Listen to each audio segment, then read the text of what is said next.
भवतु सहनौ भुनक्तु सह वीर्यं करवावहै तेजस्विनावधीतमस्तु मा विद्विषावहै।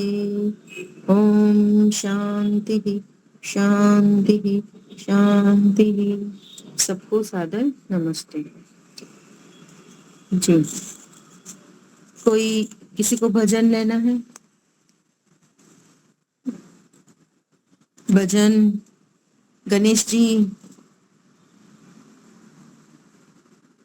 नमस्ते दीदी, लेता हूँ चलो। हाँ जी।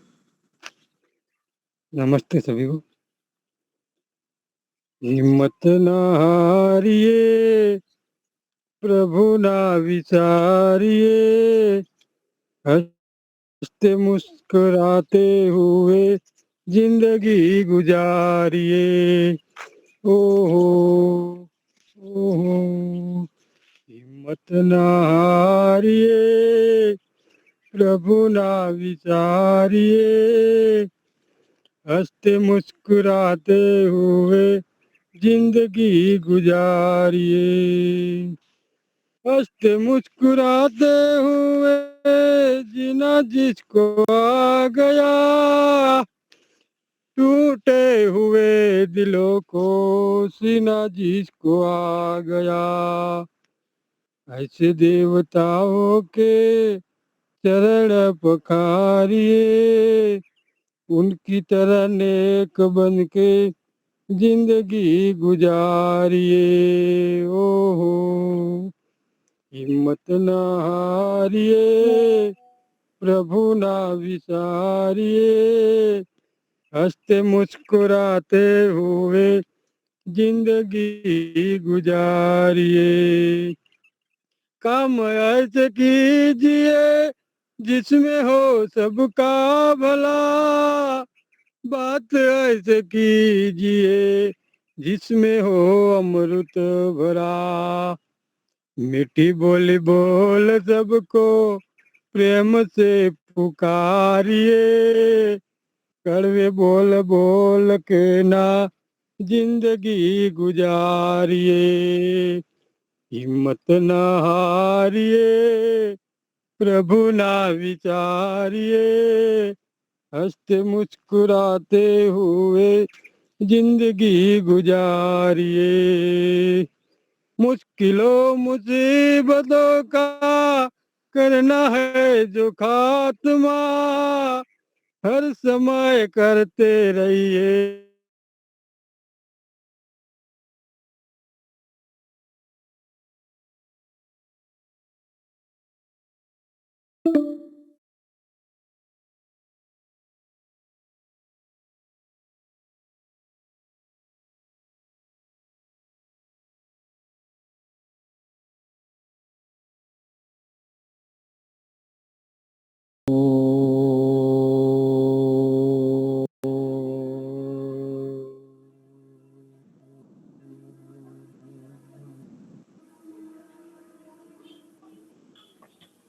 हमारे जीवन का लक्ष्य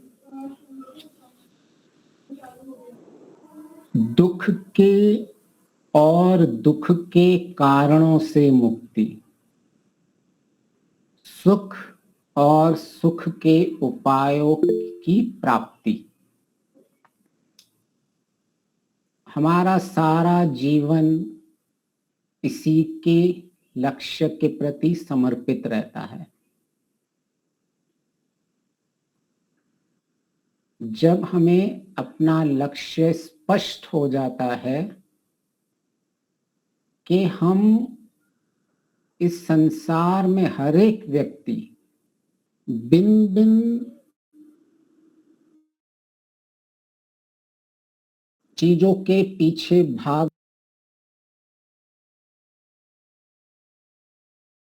उसका अंतिम लक्ष्य यही बना रहता है।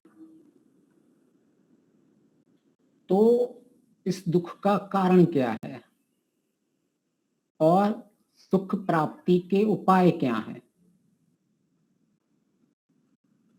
तो दुख का कारण है अविद्या, बंधन। और सुख का, आनंद का उपाय है विद्या, विवेक। अगर हमें यह कारण पता है और हमें अगर यह उपाय पता है तो यह हमारी दिशा बनाएंगे। तो इसका सारांश क्या निकलेगा? प्रायः हम जीवन में बहुत ज्ञान प्राप्त करते हैं और अब तक जो हमने समझा है उसको आवृत्ति कर लेते हैं कि अभी तक हमारा कहाँ तक हम पहुंचे हैं और हमने कहाँ तक परिस्थितियों को समझा है। तो वीडियो ये अभी मैंने कुछ स्क्रीन में प्रेजेंट किया, दीपक हाँ जी दिख रहा है। अच्छा, तो हम सब जीवन में अपने लक्ष्य को प्राप्त करना चाहते हैं और उस लक्ष्य के लिए हम निरंतर प्रयास करते रहते हैं। तो हम जीना कैसे चाहते हैं और हम वास्तव में जी कैसे रहे हैं, इसको हम थोड़ा समझने की कोशिश कर रहे थे। तो इसमें दो चीज दिखाई गई है। एक आपके जो लेफ्ट साइड है वो वास्तविक में अभी हमारा जीवन है और जो राइट साइड है वह हम जीवन वास्तविक में वैसा जीना चाहते हैं और वैसा जीना चाहिए। तो इन दोनों जीवन में क्या अंतर है? दोनों जगह हम अपने ज्ञान को निरंतर प्राप्त कर रहे हैं, हम क्रियाशील हैं और अपना प्रयास कर रहे हैं। परंतु एक जगह जो ज्ञान हम प्राप्त कर रहे हैं वह ज्ञान में न हमारी एकाग्रता से ज्ञान प्राप्त किया हुआ है, न वो पूर्ण ज्ञान है, न उस ज्ञान को किसी व्यवस्था से प्राप्त किया गया है। ज्ञान तो हम सब प्राप्त कर रहे हैं।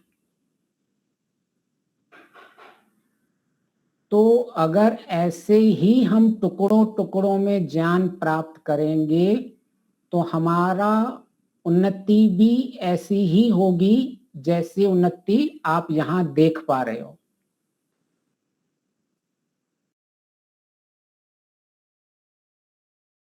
ये देखो, यहां जहां मेरा चल रहा है ना माउस, हमारी सारी उन्नति अभी ऐसी हो रही है।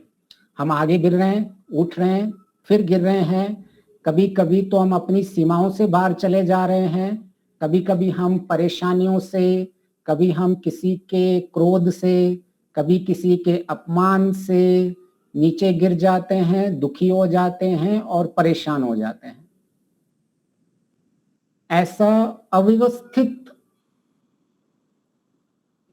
जो अनुशासन रहित है, ऐसा जीवन हम जी रहे हैं। आज अगर हम अपनी स्थिति देखें, कुछ ना कुछ कर रहे हैं हम, कुछ ना कुछ आध्यात्मिकता की बातें कर रहे हैं, कुछ ना कुछ आध्यात्मिकता में सुन रहे हैं, कुछ ना कुछ हमें आगे ऐसा लग रहा है कि हम कम से कम दूसरों से अच्छे हैं। परंतु वास्तविकता में कहीं ना कहीं हमारी दिशा नहीं बन पा रही है। तो जितना भी हम ज्ञान प्राप्त कर रहे हैं, जितना भी शास्त्रों का अध्ययन कर रहे हैं, जितना भी हम अपना एक्सपीरियंस ले रहे हैं, आखिर वह चीज क्या है जितने हमारे ज्ञान को क्रियात्मक नहीं कर रहा है? हम क्यों इतना सब कुछ ज्ञान प्राप्त करते हुए भी उसको क्रियात्मक क्यों नहीं कर पा रहे हैं? तो हम इस चीज पे चर्चा कर रहे हैं। हमारी चर्चा मुख्य यह नहीं है कि हम कुछ नया ज्ञान प्राप्त करें, यहाँ ऐसा कोई नई चीज समझे जो अभी तक हमने नहीं प्राप्त की। हमने सालों से हम कुछ न कुछ चीजों को समझ रहे हैं, प्राप्त कर रहे हैं, उनको कहीं ना कहीं किसी माध्यम से हमें मिल रहे हैं, परंतु हमारा चिंतन मनन चल रहा है कि कैसे हम उसको व्यवहार में लेके आए और कैसे क्रियात्मक किया जाए। तो हमारा एक केंद्र बिंदु अब तक हमने समझा था, जब तक हमारे ज्ञान का सारांश नहीं निकलता, जितना भी हमने ज्ञान प्राप्त किया है उस ज्ञान का सारांश नहीं निकलता है, तब तक नहीं होगा। तो यहां आप देख सकते हो हम सारा ज्ञान प्राप्त कर रहे हैं और यहां हमने एक सारांश निकाल दिया। यहां जहां मैं अभी दिखा रहा हूं ना, ये हमारे सारे ज्ञान का सारांश है। तो हमने अभी कैसे ज्ञान को प्राप्त किया? इस ज्ञान को सबसे पहले हमने ध्यान दिया, ध्यान पूर्वक उस ज्ञान को प्राप्त किया, उस ज्ञान को व्यवस्था से प्राप्त किया और उस ज्ञान को जितना प्राप्त किया पूर्णता से प्राप्त किया। ये हुआ हमारे शब्दों का ज्ञान। हमने ऐसे नहीं किया कि कल मैंने कुछ व्हाट्सएप यूनिवर्सिटी से पढ़ लिया, कल मैंने कुछ फेसबुक से ले लिया, कल मुझे यूट्यूब में कोई वीडियो देख लिया। ऐसे कुछ भी हम बस सुन रहे हैं, समझ रहे हैं, देख रहे हैं और हमें बस ऐसा अपने आप को हम संतोष करके बैठे हैं कि मैं कुछ ना कुछ कर रहा हूं, इस दिशा में चल रहा हूं। तो ऋषि दयानंद क्या कहते हैं? पहले ध्यान से ज्ञान को सुनो और अगर वह आपके जीवन आध्यात्मिकता से जुड़ा हुआ है तो उसको विशेष ध्यान से सुने, फिर उनमें संशय जितने भी उत्पन्न होते हैं उनको मिटाएं और फिर उस ज्ञान को पूर्णात्मक ज्ञान में लेके आए। तो ज्ञान की भी, शब्दों के ज्ञान की भी एक विधि बताई हुई है। हमने कभी कुछ और सुन लिया, कभी कुछ सुन लिया, कभी कुछ सुन लिया, तो यह अच्छी बात है कि हम इसमें लगे हुए हैं, परंतु वास्तविक में हम जितना ज्ञान प्राप्त कर रहे हैं उस ज्ञान का सारांश हमें स्पष्ट होना चाहिए कि मैंने आज यहां से ज्ञान पिया, आज मैंने इसका सत्संग सुना, आज मैंने कुछ योग दर्शन का सुना, आज मैंने कुछ न्याय दर्शन का सुना, आज मैंने कुछ उपनिषद का सुना, आज कुछ मैंने सत्यार्थ प्रकाश का सुना, आज मैंने कुछ न्याय के संबंधित बातें सुनी। परंतु उन सबको सुनने के बाद हमारे मस्तिष्क में एक सारांश बनना चाहिए। हमारा मस्तिष्क ऐसे जैसा हमें व्यवस्थित लक्ष्य चाहिए, अगर मस्तिष्क को उसका सारांश नहीं दिया तो वो भटकता रहता है। कितनी भी अच्छी अच्छी बातें दे दी, परंतु उससे स्पष्ट दिशा, सारांश में से हमारी एक दिशा निकलनी चाहिए कि मैं अब इस दिशा में चलूंगा, मेरी सारी भावना है इस दिशा में चलने की, वह हमारे सारांश से निकलना चाहिए। तो जब तक हमारी दशा और दिशा नहीं बनेगी, हम ऐसे ही आगे पीछे ऊपर नीचे भटकते रहेंगे और अपने आप को संतोष करते रहेंगे कि भाई मैं कम से कम कुछ कर रहा हूं, लेकिन विशेष उन्नति नहीं होती है। तो ऐसे में कई लोग भटक जाते हैं इस मार्ग से और जब उन्नति नहीं दिखती है तो वह दोष इस मार्ग को दे देते हैं कि हमें तो अब तक कुछ प्राप्त नहीं हुआ, हमें तो अब तक कुछ मिला नहीं है। तो अब तक हमने समझा कि जब तक हमने सारांश निकालेंगे, उसका अर्थ यह है कि जैसे मैं अगर कोई प्रस्तुति को सुन रहा हूं तो मैं उस प्रस्तुति का सारांश निकालूं।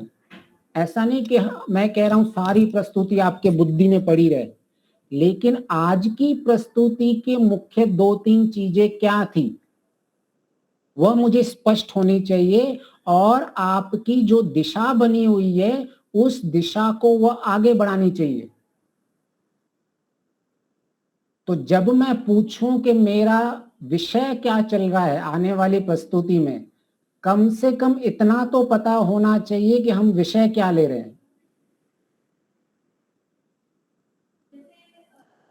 उस विषय का कम से कम सारांश पता होना चाहिए कि हमारा यह विषय चल रहा है और इसका सारांश इतना है।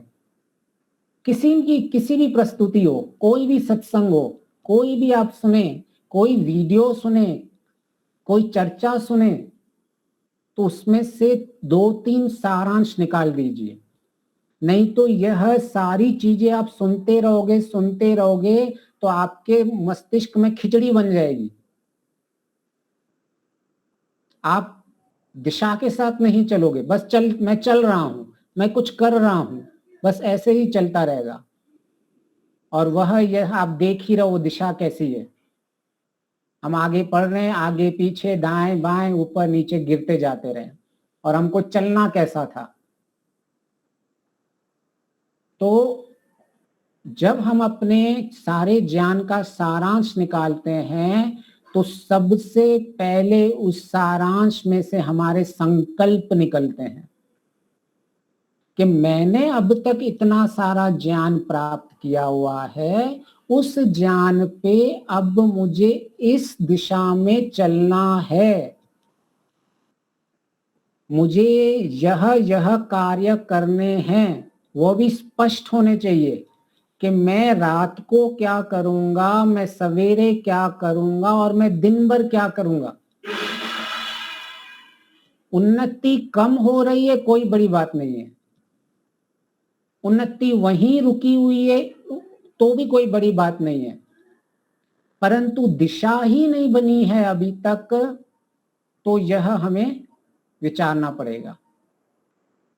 इसीलिए महर्षि दयानंद जी तो सबसे पहले उन्होंने संकल्प कहा कि आप रात को संकल्प लेके सोइए, और फिर उस संकल्प को सवेरे शक्ति मिलती है और उस शक्ति से हम अपनी दिनचर्या को आगे बढ़ाते हैं। नहीं तो हम कितना भी सुनते हैं तो थोड़ा ही कोई अपमान कर देता है, थोड़ा ही कोई कुछ हम पे आरोप लगा देता है, छोटी छोटी बातों में हम डर जाते हैं, छोटी छोटी बातें हमें दर्द उत्पन्न करती हैं, छोटी छोटी बातें। उसका कारण क्या है? उसका कारण एक ही है, हमने अपनी दिशा ही नहीं बनाई है। तो सबसे पहले हमें रात को संकल्प लेना है, और संकल्प लेने का अर्थ क्या होता है? संकल्प लेने का अर्थ केवल इतना नहीं होता है कि मैं आज से संकल्प लेता हूं कि मैं अपने सत्य बोलूंगा, यह एक सामान्य वाक्य हो गया। संकल्प लिया जाता है एक शांत वातावरण में, संकल्प लिया जाता है एकाग्रता की अवस्था में, संकल्प लिया जाता है कि मुझे इस बुद्धि को और भी गहराई में उतारना है इस संकल्प को।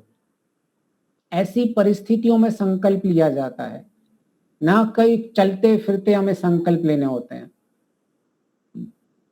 तो संकल्पों में बहुत ताकत होती है। एक बार अगर हमने संकल्प ले लिया तो संकल्प के पीछे हम दृढ़ हो जाते हैं। संकल्प में इतनी ताकत होती है। मुझे नहीं पता आपने बचपन में अगर उस चीज को कभी महसूस किया हो, हम सब बच्चे खेलते थे तो अगर किसी से सच उगलवाना होता था तो उसको बोलते माँ की कसम खा, माँ की प्रतिज्ञा ले। शायद आप में भी कभी किसी ने बचपन में ऐसा किया हो। तो क्या है ऐसा कसम खाने में, क्या है ऐसा अपनी प्रतिज्ञा लेने में? क्यों हम माँ की कसम खिलवाते थे, क्यों हम प्रतिज्ञा दिलवाते थे? वो तो क्या बोलते थे, बच्चे बहुत शैतान थे और होशियार भी थे, तो बोलते माँ असम में झूठ नहीं बोल रहा हूं, माँ असम में झूठ नहीं बोल रहा हूं। वो क सम के बदले असम बोल देते थे। तो इसका अर्थ क्या है, उसके बुद्धि में कहीं ना कहीं है, मैं अगर कसम ले रहा हूं, मैं प्रतिज्ञा ले रहा हूं, मैं संकल्प ले रहा हूं, तो मुझे अभी सत्य बोलना ही पड़ेगा। तो इसके लिए मेरे पास दूसरा है कि मैं कसम के बदले असम बोल दूं।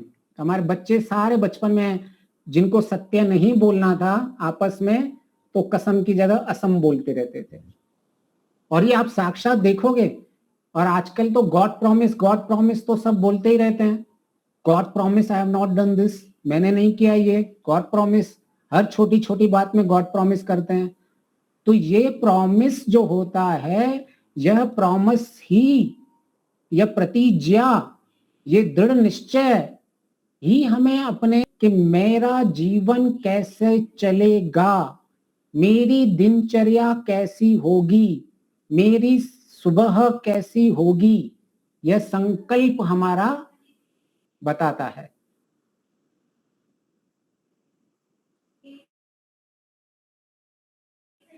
तो यह साइकोलॉजी है। एक छोटे से बच्चे में भी यह साइकोलॉजी देखी जाती है।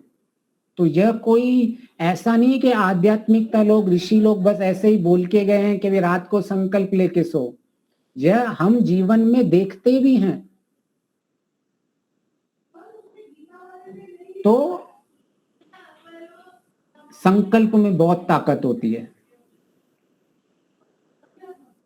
वह संकल्प हमारी दिशा बनाता है और हमारी उसके प्रति भावनात्मक रुचि पैदा करता है। तो हमें जब अभी स्पष्ट हो गया कि हमें संकल्प लेना है, तो हमें संकल्प क्या लेना है अभी, तो ऋषि दयानंद उसमें भी हमारा मार्गदर्शन करते हैं कैसे संकल्प लेने चाहिए। तो संकल्प हमारे लक्ष्य के अनुकूल लेने होते हैं कि जो हमारे लक्ष्य हैं उसके लक्ष्य के अनुरूप मैं जैसा जीना चाहता हूं, मैं जो प्राप्त करना चाहता हूं, उसकी ब्लूप्रिंट क्या है।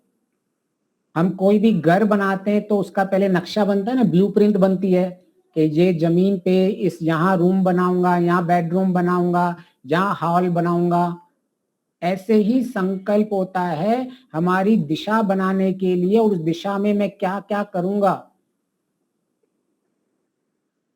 मेरा दिन भर कैसा चलेगा, कैसी कैसी परिस्थितियां होंगी, तो मैं अपना मुख्य मार्ग निश्चित कर दूं। तो हमारा लक्ष्य है अत्यंत दुखों से मुक्ति।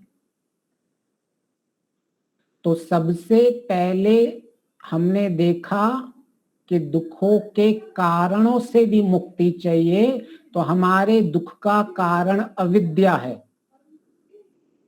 और ये अविद्या से मुक्ति चाहिए तो हमें 3 स्तरों पे काम करना होता है। सबसे पहले हमें पाप कर्मों से मुक्त होना होता है, अधर्म कर्मों से मुक्त होता है जो हमारे बाहर के कार्य होते हैं। कि मैं बाहर से कम आंतरिक शुद्धता तो अभी नहीं बन पा रही है, तो कम से कम मैं पहले प्रारंभ कहां से करूं मेरे संकल्प को। तो सबसे पहले हमें पाप कर्मों से दूर रहना होता है। ऋषि कह के गए हैं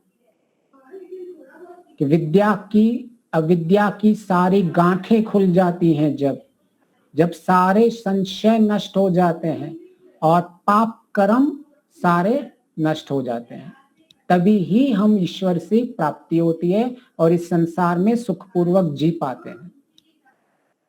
तो सबसे पहले मेरी जो दुख की निवृत्ति का लक्ष्य है, उसका सबसे पहले मुझे कारण पता चल गया अविद्या है। तो अविद्या से मुक्ति 3 अंश में होती है। सबसे पहले होती है पाप कर्मों से मुक्ति, अधर्म से मुक्ति।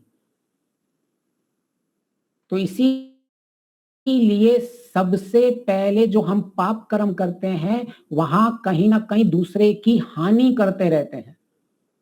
तो इसीलिए सबसे पहले संकल्प महर्षि दिलवाते हैं किसी के हानि करने की इच्छा तक नहीं उत्पन्न हो हमारे में।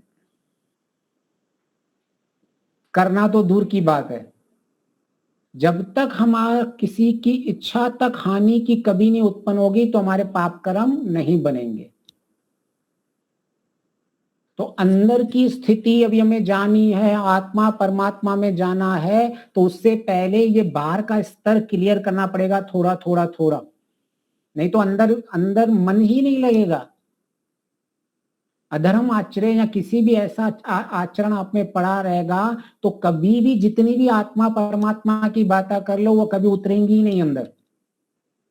तो सबसे पहले संकल्प वो लेना है जो मेरी दिशा स्पष्ट कर देता है कि आज मैं रात को सो रहा हूं, लेकिन मेरा कल सवेरे और कल का दिन कैसे जाने वाला है वह कल का दिन मैंने स्पष्ट कर दिया आज के रात के संकल्प से।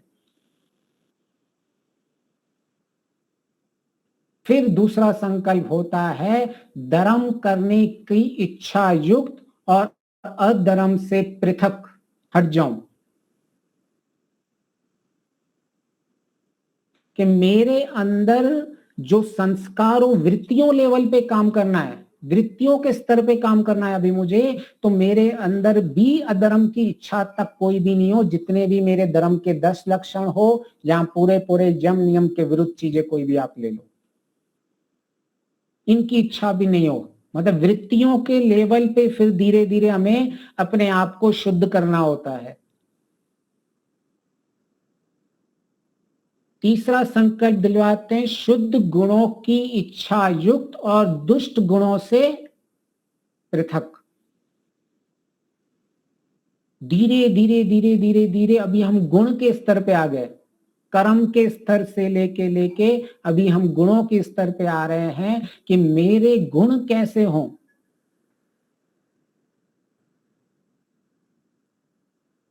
जब तक हम ये शुभ गुण को धारण नहीं करेंगे तब तक हमारे जो आंतरिक संस्कारों में परिवर्तन नहीं होगा, हमारी अविद्या से मुक्ति नहीं होगी।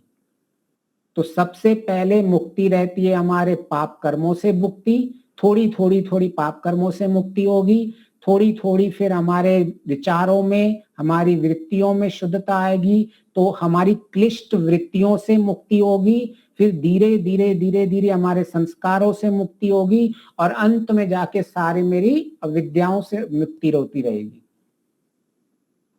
कितना प्रैक्टिकल और सरल अप्रोच बताया है, इसमें कोई ऐसा नहीं है कि संशय भी हो कि आपने तो ऋषि लोग लक्ष्य बता दिया कि ईश्वर प्राप्त करो, समाधि लगाओ, और लेकिन हम तो यहाँ संसार में उलझ गए हैं, ये तो इतनी आसान बात है ही नहीं, आप तो बस ऐसे कह के चले गए। कितनी स्पष्टता से, कितनी सरलता से और कितने आसान तरीके से बता के गए ऋषि कि केवल इतना ही करना है कि आपको पहले अपना एक अनुशासन दिशा तो बनाइए कम से कम।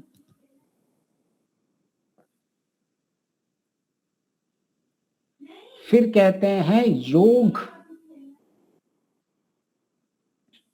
शुद्ध विज्ञान युक्त हो और अविद्या क्लेशों से मुक्ति,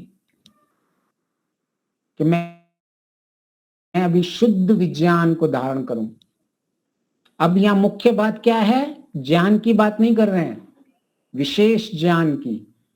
विशेष ज्ञान क्या होता है, जिस ज्ञान को उपयोग में लाया जाता है, जिस ज्ञान का हमें साक्षात बोध होता है।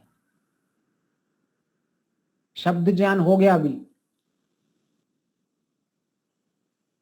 कितनी गहराई है, देखिए कितनी स्पष्टता है मार्ग में, कुछ गोल मिडोल आस पास ऊपर कहीं भटकने की जरूरत नहीं है, सिंपल एक मस्त बढ़िया सा रास्ता दिखा दिया। अभी भी सुख रहो, गायत्री मंत्र कहता है ना, इस लोक में भी सुख और परलोक में भी सुख। ऐसा सरल रास्ता ऋषि दिखाते गए। यहाँ ऐसा भी नहीं कह रहा है कि तुम बिल्कुल दुखी बैठे रहो, समाज में कोई काम नहीं करना है, समाज से आपको कोई लेना देना नहीं, कुछ ऐसा नहीं।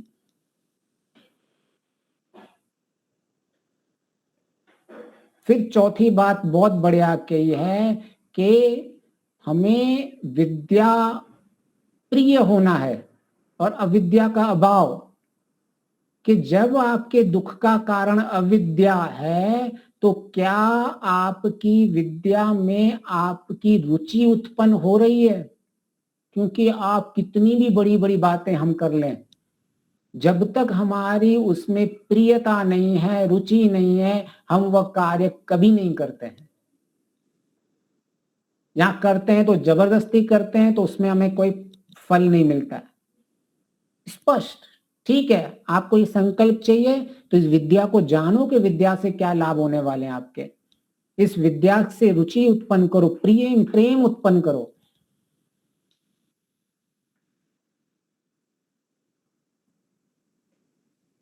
फिर अंत में एक सबसे संकल्प में भी देखो, ऋषि का गहराई देखो। संकल्प में भी कहते हैं इंद्रियों को अधर्म से मुक्त करके धर्म में प्रेरित करो। इसका अर्थ क्या है? केवल मैं ये जो मस्तिष्क में बोल रहा हूं ये नहीं, क्रियात्मक। संकल्प के अंदर भी क्रियात्मक को छोड़ा नहीं है ऋषि ने। और हम यहाँ एक प्रस्तुति के बाद, एक ज्ञान सुनने के बाद, एक वीडियो देखने के बाद, कुछ पन्ने पढ़ने के बाद एक सारांश भी नहीं अपने दिमाग में डालते हैं, तो क्रिया में तो कहां से बात आएगी? लेकिन रुचि बहुत है, सुनने की, पढ़ने की रुचि बहुत है, लेकिन क्रियात्मक से कोसों दूर चले गए हैं। और यहां हमारे ऋषि संकल्प में भी इंद्रियों की नियंत्रण की बात कर रहे हैं कि मैं इंद्रियों से ये काम करूंगा। कैसे नहीं, मैं केवल बाहर से ऐसा सोचूंगा, ऐसा विचारूंगा, मेरी इच्छाएं में सिर्फ इच्छा नहीं की है। संकल्प भी स्पष्ट कर दिया कि इच्छा करो, इच्छा ऐसी मत करो, परंतु मुख्य यह है अंत में ये सारी आपकी इच्छा के इंद्रियों पे आपको संयम रखना पड़ेगा। अब देखो, जिसने ये रात को संकल्प लिया है, और संकल्प के लिए हमने क्या सुना था कि संकल्प हमेशा शांत अवस्था में लिया जाता है, संकल्प हमेशा एकाग्रता अवस्था में लिया जाता है, और संकल्प के साथ भावना भी जुड़ी होनी चाहिए। ऐसे नहीं था जैसे बचपन में बोलते थे माँ की कसम का, और हम भी जबरदस्ती माँ की कसम, ठीक है भाई तू बोल रहा है तो अभी सत्य बोलना ही पड़ेगा। वास्तविक में हम ईश्वर की प्रतिज्ञा, ईश्वर हमारी माँ है तो ईश्वर की प्रतिज्ञा, वास्तविक भावना निकलनी चाहिए। संध्या जो करता है ब्रह्म यज्ञ, हम ये ब्रह्म यज्ञ ही चल रहा है हमारा पंचमा यज्ञ में, जो हम सारी इंद्रियों को पवित्र की जब प्रार्थना करते हैं तो ईश्वर के सामने प्रतिज्ञा लेके वो प्रार्थना करते हैं। संध्या वो कोई ऐसे ही मामूली नहीं है, ये सारी जो चीजें हैं ये बुद्धि साइकोलॉजी की चीजें हैं कि केवल बोलने का नहीं, हमें ये बुद्धि में डालना होता है एक एक चीज को। तो आप ये बीच की चीजें देख रहे हो, तो मैंने इसमें ये जो ऊपर से आप ये जो आप ब्लू एरोज देख रहे हैं जो ऊपर से नीचे गिर रहा है, ये हम बुद्धि में डाल रहे हैं एक एक चीज को, और यहां तभी कार्य हो रहा है। और बुद्धि में डालने का अर्थ होता है, बुद्धि में कुछ चीजें तभी जाती है जब हम दूसरी विचलित चीजों में नहीं हो। इसीलिए रात को ये चीजें की जाती हैं कि कम से कम अगर हमारा ध्यान नहीं लग पा रहा है और हम इस मार्ग में आगे बढ़ना चाहते हैं, तो तब हमारी बुद्धि शांत होती है, बाहर से कोई आलंबन नहीं होता है। तब हम जब आलंबन नहीं की स्थिति में जाते हैं और हम कोई ज्यादा सोच विचार नहीं करते हैं, बस उन सब चीजों को अंदर ग्रहण करते रहते हैं। और नींद से एग्जैक्टली पहले किया जाता है, क्योंकि नींद में हमारा जो ये सिस्टम है, बुद्धि का मस्तिष्क सिस्टम है, वो आलतू फालतू चीजों को बाहर निकाल लेता है, और जो आपके लिए चाहिए वही चीज आपकी बुद्धि में रखता है। और हमने जस्ट सोने से पहले ही ये बोल के सोए तो बुद्धि में वो चीज जाएगी ही, नींद उसको हटाएगा नहीं, सोने की प्रक्रिया उसको हटाएगी नहीं, क्योंकि उसको पता है कि ये जस्ट मैं सोने से पहले ही इसका मैं मस्तिष्क में डाल के गया हूं।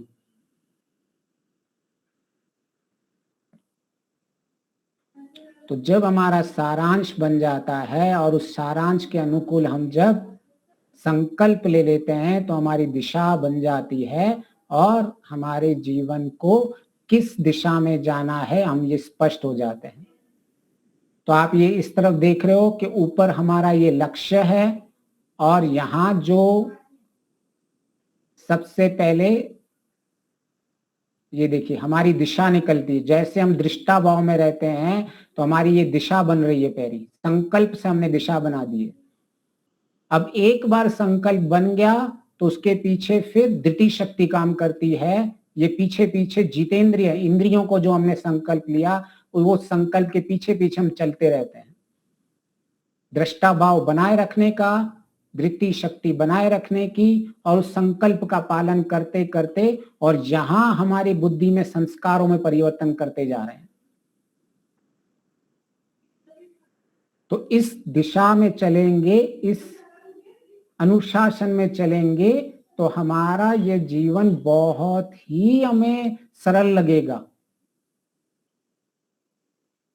छोटी छोटी बातें हमें सब सरल लगेगी। तो क्या होता है, जब हम सवेरे उठते हैं, अभी इसको हम शक्ति प्रदान करते हैं, हम इसको ज्ञान की शक्ति प्रदान करते हैं, हम इसको पराक्रम की शक्ति प्रदान करते हैं, हम इसको बल की शक्ति प्रदान करते हैं, हम आंतरिक सामर्थ्य इसको प्रदान करते हैं, हम सहन शक्ति भर देते हैं। तो इस संकल्प के लिए जो जो शक्तियां चाहिए उसका एक शक्ति बना देते हैं और उसको कहते हैं संकल्प शक्ति। और ये जो संध्या होती है, उपासना होता है, ध्यान होता है, उस संकल्प को शक्ति देने का काम करता है। इसमें हम क्या कार्य करते हैं, जो हमारी दिनचर्या हम जीना चाहते हैं कि मेरा आज का दिन कैसा होगा, उस दिनचर्या को लिए शक्ति प्रदान कर देते हैं कि मेरी दिनचर्या कैसे गुजरेगी और उस दिनचर्या के लिए मैं क्या क्या करूंगा। तो हम ईश्वर की सानिध्य में बैठते हैं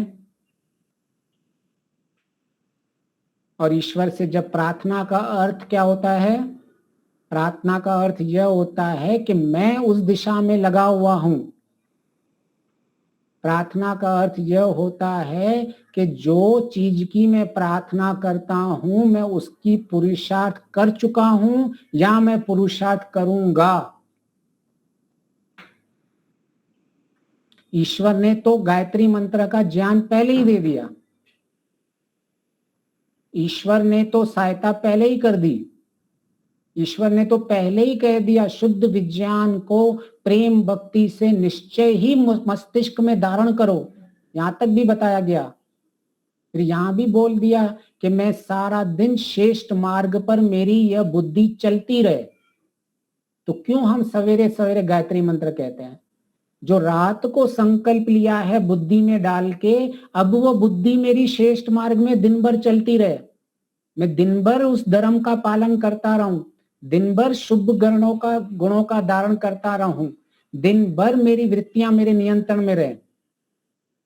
अब जिस चीज को ईश्वर ने हमें यह मंत्र भी दे दिया, ईश्वर ने बुद्धि का साधन भी दे दिया, अब भी हम कहते हैं ईश्वर का कार्य क्या है, ईश्वर मुझे साक्षात समझ में नहीं आता।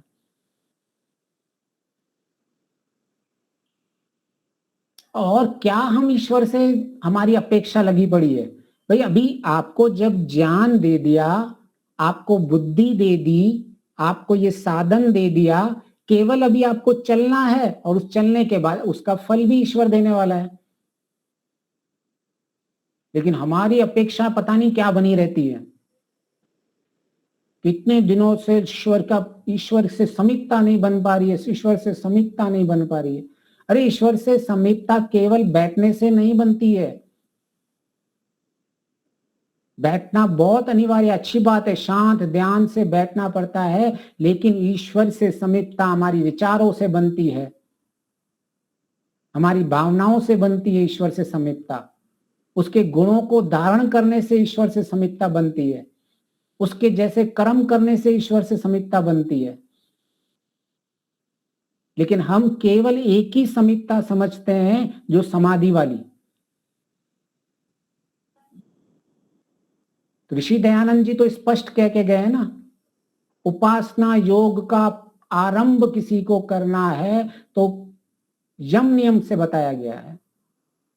फिर नियम को उपासना योग का दूसरा अंग बताया है, स्पष्ट लिखा हुआ है।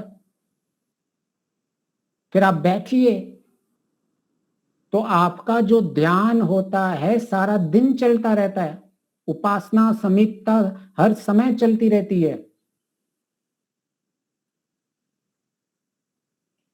अब मुझे पता चल गया, मैंने संध्या में कहा कि सारे मैं अपनी सारे वाक ये सारे मैं सारे मंत्रों में नहीं जा रहा हूं, उसका सारांश यही निकलता है कि मैं अपनी सारी इंद्रियों से पवित्र कर्म किया करूंगा। अब मुख्य आता है कि मैं अभी पवित्र कर्म करूं तो उस वक्त क्या करूं, जब मेरे सामने ऐसी स्थिति आ जाती है जो मुझे परेशान कर देती है, जिससे मैं विचलित हो जाता हूं। तो अभी हम पहले से ही अभ्यास कर लेते हैं। मैं प्राणायाम करके अपनी इंद्रियों को वश में रखूंगा। तो ये देखो क्या मूल मंत्र दे दिया। अभी भी आपने प्राणायाम किया और आपने अपनी जो विचार थे, जो मन में थे, सारी इंद्रियों को आपने संयम कर दिया।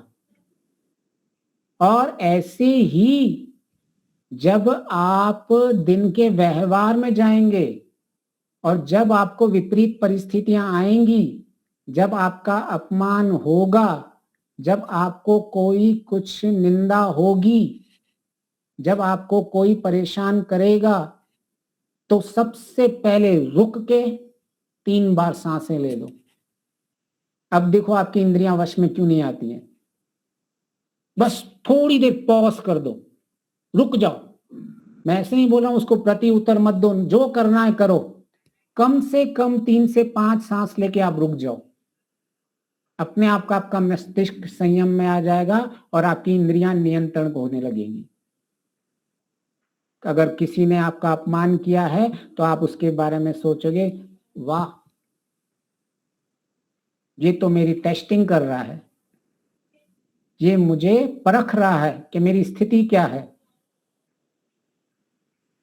ये मेरा परीक्षण कर रहा है, मेरी ट्रेनिंग कर रहा है, ये सिखा रहा है क्या करना है। इसने आज मुझे सिखाया कि जब भी ऐसी कोई मैं परिस्थिति में रहूं तो मैं उस परिस्थिति में जैसे जैसे अपनी चीजें बोल रहा हूं, उस परिस्थिति के अनुरूप मैंने कितना अपना जीवन जिया। अब मुझे क्या और जीना है।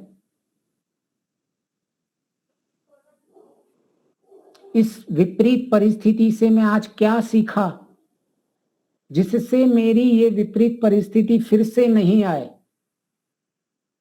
हर परिस्थिति कुछ ना कुछ सिखा के जाती है, हर परिस्थिति हमें को परखती रहती है।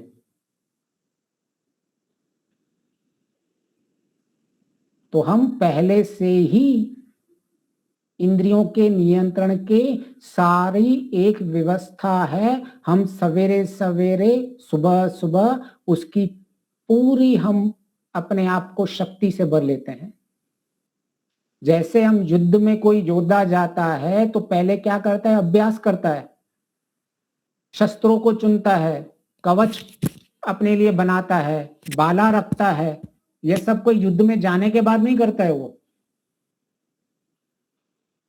ऐसे ही सवेरे सवेरे जब सुबह होती है, जो हमने रात को संकल्प लिया होता है, हम शक्ति करेंगे कि मैं धैर्य का पालन करूंगा आज दिन भर। धैर्य मेरा शस्त्र है, इंद्रिय नियंत्रण मेरा भाला है। मैं अपने ऊपर एक ऑरा बना के चलूंगा, इतना ऑरा मेरा सामर्थ्यवान होगा कि कोई मुझे परेशान नहीं कर पाएगा। दुख की परिस्थितियां होंगी, ये संसार से सुख की अपेक्षा रखना ही अविद्या है कि मेरे साथ सब कुछ अच्छे चलेंगे, मेरे अनुकूल सब चलेंगे, मेरे अनुकूल परिस्थितियां होंगी, यह 100% ऐसा होगा, यह मानना ही अविद्या है। विद्या क्या है? कैसी भी विपरीत परिस्थिति होगी लेकिन मेरा सामर्थ्य इतना होगा कि उस परिस्थिति से मैं प्रभाव नहीं होऊंगा। मैं अपने अंदर धैर्य रखूंगा। मेरे सामने विपरीत परिस्थिति आएगी परंतु मैं स्थिरता बनाए रखूंगा, यह मेरा धैर्य है। मैं उस परिस्थिति को सहन कर दूंगा, उसका अर्थ है कि विपरीत परिस्थिति आएगी और मैं उस स्थिति में स्थिर रहूंगा। आपको एक रास्तों पे चलना है और उस रास्तों पे चलने के लिए रास्ता बहुत खराब है, तो आप क्या करोगे? उस वो रास्ता खराब है तो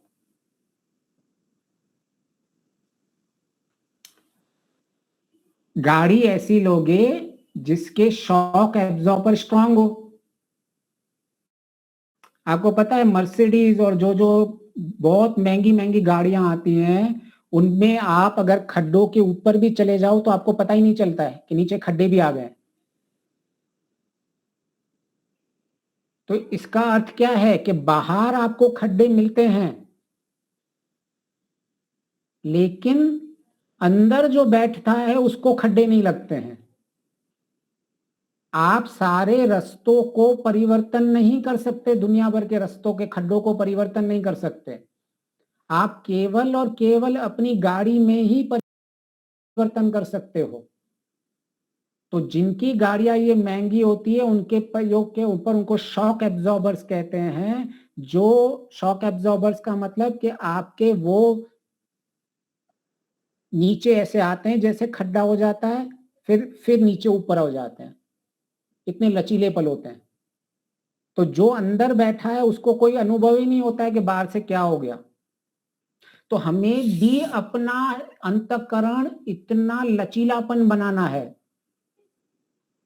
कि मुझे हर कोई आके कोई भी, मैं पत्थर की तरह टूट फूट नहीं जाऊं, कांच की तरह टूट फूट नहीं जाऊं, कोई पत्ते की तरह हवा जैसे हिला के चली जाती है किसी पत्ते को, उस पत्ते की तरह मेरा मन भी इधर उधर हिल नहीं जाए। मैं उसको सहन करके स्थिर परिस्थिति बना के उसका यथा योग्य व्यवहार कर दूं।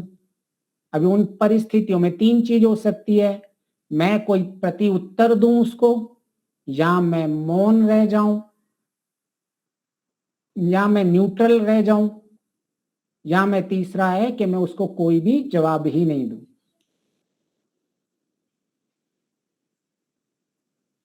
वो हम पे ऊपर, हमारे ऊपर है वो।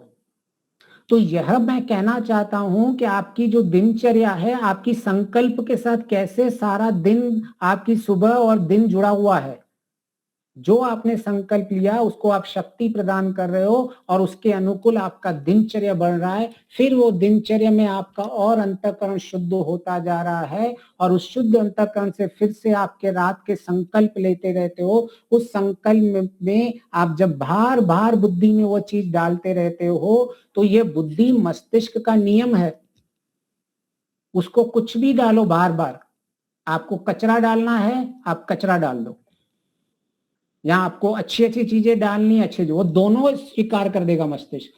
मस्तिष्क को कुछ पता नहीं है कि मेरे अंदर बार बार क्या चीजें जा रही हैं, उसको सिर्फ इतना पता है जो मेरे अंदर बार बार चीजें जा रही है मुझे वो काम करना है, बस मस्तिष्क ये जानता है। तो जब हम ये स्पष्ट हो जाता है कि जो मैंने संकल्प लिया था रात को और मैंने वो दिया, अब मैं संकल्प को और गहरा बनाता जाता हूं, उस संकल्प को मेरी और रुचि लगती है उस संकल्प को गहरा बनाने में। हाँ, मैंने कल किया था, आज मेरे सवेरे अच्छी गई। तो जब मैंने अपनी संकल्प शक्ति देखी, मुझे पता है जब मैं ये संध्या में कहता हूं कि ये सूरज, चांद, पृथ्वी, समुद्र, दिन रात, क्षण मुहूर्त, कण कण में व्यापक अंतर्यामी, तुम एक न्यायकारी हो, तुम न्याय व्यवस्था कर रहे हो और मुझे ऐसी शक्ति प्रदान करें कि मैं पाप कर्म से दूर रहूं। तो जो हमने रात को कहा था कि मुझे पाप कर्म नहीं कर रहे हैं, उसकी पूरी शक्ति का काम हमने संध्या में कर दिया। क्या काम किया कि यह सारे जीवन में इन सब में परिवर्तनशील है, ये सारा संसार परिवर्तनशील है। तो इस परिवर्तनशील की दुनिया में मैं किससे अपेक्षा रख के बैठा हुआ हूं?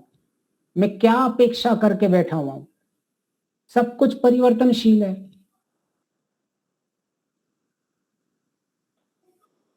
तो ऐसे परिवर्तनशील संसार में मुझे किसी से अपेक्षाएं नहीं रखनी है कि कोई मेरे अनुरूप चले।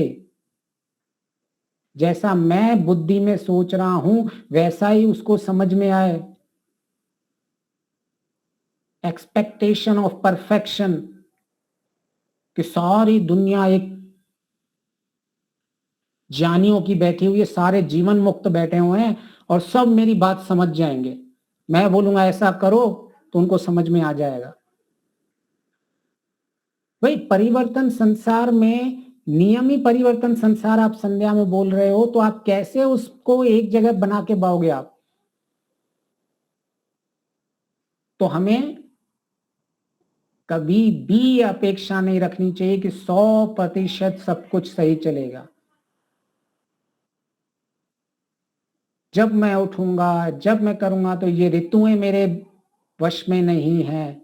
ये जब मैं घर से बाहर निकलूंगा तो ट्रैफिक मेरे बस में नहीं है, लोगों के विचार मेरे बस में नहीं है, लोग में से कैसा व्यवहार करेंगे वो मेरे नियंत्रण में नहीं है।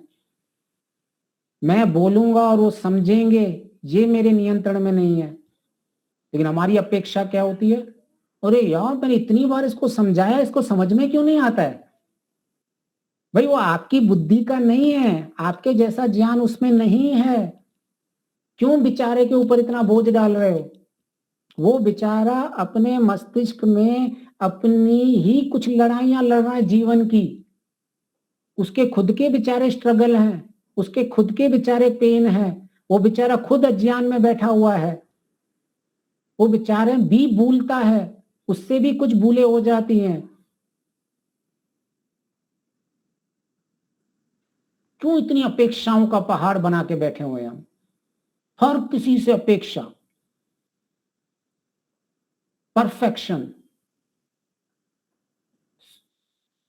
Perfection and human being, they both can be the same.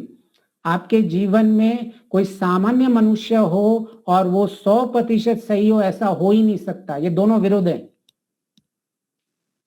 कब केवल जीवन मुक्त जो होगा वही एक परफेक्शन में जाएगा।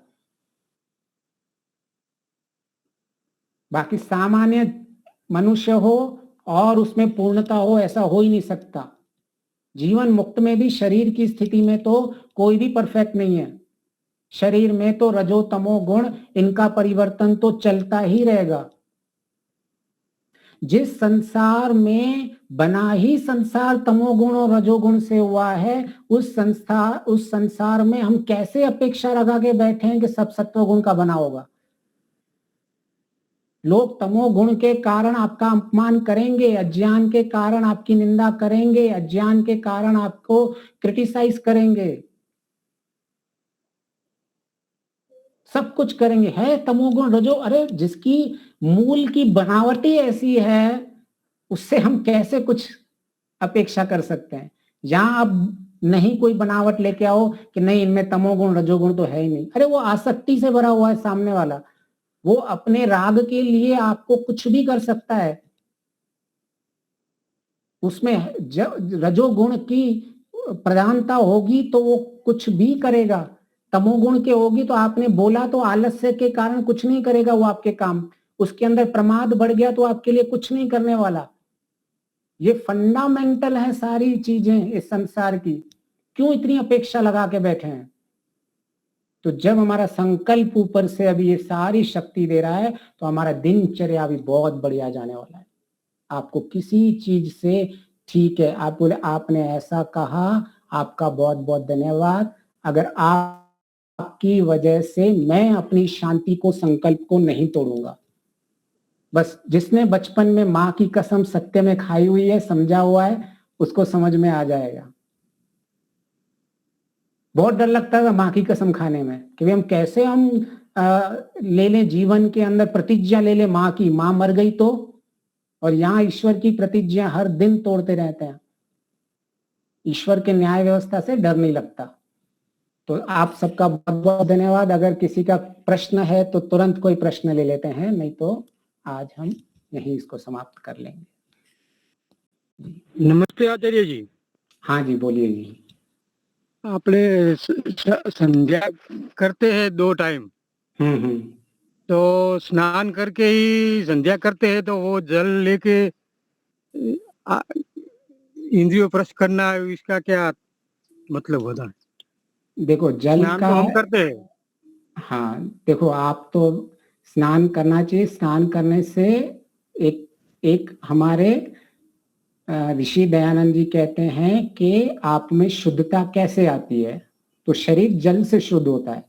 तो यह एक केवल इतना है कि मैं शुद्धता का आरंभ कर रहा हूं, मुझे अंतःकरण की शुद्धता करनी है। तो मैं किसी भी स्तर पे अगर मेरा सामर्थ्य है और अगर मुझे उचित है तो कर दो, अगर नहीं है ऐसी स्थिति तो मत करो। ये तो केवल शरीर की शुद्धता का आरंभ है। तो आप अपने आसपास ऐसा वातावरण बना रहे हैं कि सबसे पहले शरीर को शुद्ध करके ही मैं बैठा हुआ हूं। अब मैं अपनी आत्मा, अपने अंतःकरण, इन सब को तप से शुद्ध करूंगा, अपने ज्ञान विज्ञान से बाकी अंदर की चीजों को शुद्ध करूंगा। बाकी यह ऐसा कोई 100% नियम नहीं है। करें तो बहुत बढ़िया है, यह अच्छी है, इससे अधिक लाभ होगा। परंतु ऐसा नहीं है कि ये नहीं करेंगे तो कुछ जीवन में कमी हो जाएगी, ऐसा बिल्कुल ही नहीं है। जी करें तो अच्छी बात है जी। धन्यवाद। धन्यवाद आचार्य जी। जी धन्यवाद। ये जो आपके डायग्राम में लिखा था VRITIES, ये क्या है?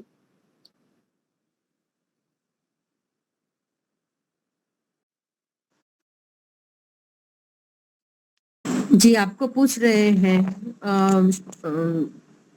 आपके सुशील जो जी, डायग्राम में लिखा था ना VRITIES, वृत्ति, ये वृत्तियां हैं, वृत्तियां लेवल के काम। अच्छा। और हाँ, तो मतलब पहले हमारे मस्तिष्क में जो कोई भी संकल्प जो जाए ना, उसको केवल ऊपर की जगह पे नहीं रखना चाहिए, उसको गहराई तक लेने जाना चाहिए। हाँ, मैं समझ गया। वृत्ति मतलब हाँ, वृत्तियां हैं ये। पहले हम बगैर ध्यान के कुछ मैंने बोल दिया, दूसरा मैंने थोड़ा बहुत ध्यान दे के अपने बुद्धि में लेके आया उसको, फिर उसको बुद्धि में जब बार बार वृत्तियों में, विचारों में लेके आएगा तो नीचे वो संस्कार की जो स्मृति बनती है वो मेरे संस्कार बनते जाएंगे। तो मुझे पहले संकल्प का संस्कार बनाना है, फिर मुझे अपने धर्म के संस्कार बनाने हैं। तो ठीक है। हाँ जी,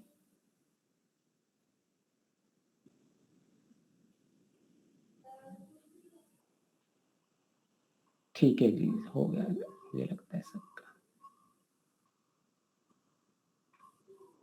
ठीक है जी, सबका बहुत बहुत धन्यवाद। जी आपका बहुत बहुत धन्यवाद आचार्य जी। धन्यवाद जी, धन्यवाद। धन्यवाद आचार्य जी। जी शंकर प्रसाद जी शांति पाठ करवा दीजिए। आवाज तो गड़बड़ है, लेकिन शांति पाठ करेंगे। हाँ जी, आवाज आ रही है? हाँ जी आ रही है। आवाज, आज जुकाम है, फिर बोल रहे हैं। ओम द्यौ शांति अंतरिक्षम शांति पृथ्वी शांतिरापः शांतिरोषधयः शांति वनस्पतयः शांतिर्विश्वे देवा शांतिर्ब्रह्म शांति सर्वं शांति शांतिरेव शांति सामा शांतिरेधि। ओम शांति शांति शांति। जय घोष। जो बोले सो अभय। सत्य सनातन वैदिक धर्म की जय हो। मर्यादा पुरुषोत्तम भगवान राम की। जय हो। योग विराज भगवान कृष्ण की, जय हो। व्याकरण सूर्य गुरु विरजानंद की, जय हो।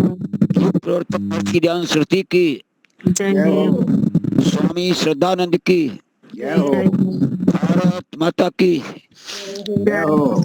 गौ माता की, रक्षा करें। देश के मर शहीदों की, जय जय हो। हो। वेद की ज्योति, जलती रहे।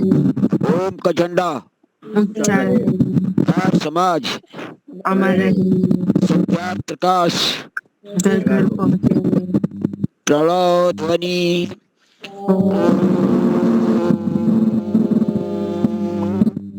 वैदिक अभिवादन। सबको नमस्ते, सर्वेभ्यो नमः।